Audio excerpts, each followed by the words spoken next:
আসসালামু আলাইকুম ওয়া রাহমাতুল্লাহি ওয়া বারাকাতুহু। আমার নতুন চ্যানেলে আপনাদের সবাইকে স্বাগত জানাই। যারা আমার ইসলামিক দোয়াটি পছন্দ করছেন তারা অবশ্যই একটি লাইক এবং সাবস্ক্রাইব দিয়ে পাশে থাকবেন। আজ আল্লাহর ৯৯টি নামের মধ্যে প্রথম নাম নিয়ে আলোচনা করব।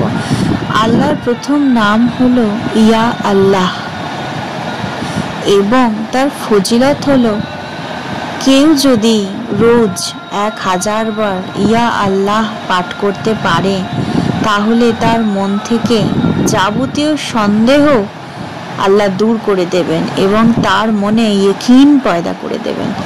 এবং কোনো দুরারোগ্য ব্যক্তি যদি ১০০০ বার ইয়া আল্লাহ পাঠ করতে পারেন তাহলে সে সেই দুরারোগ্য ব্যাধি থেকে আরোগ্য লাভ করতে পারবে। সুবহানাল্লাহ।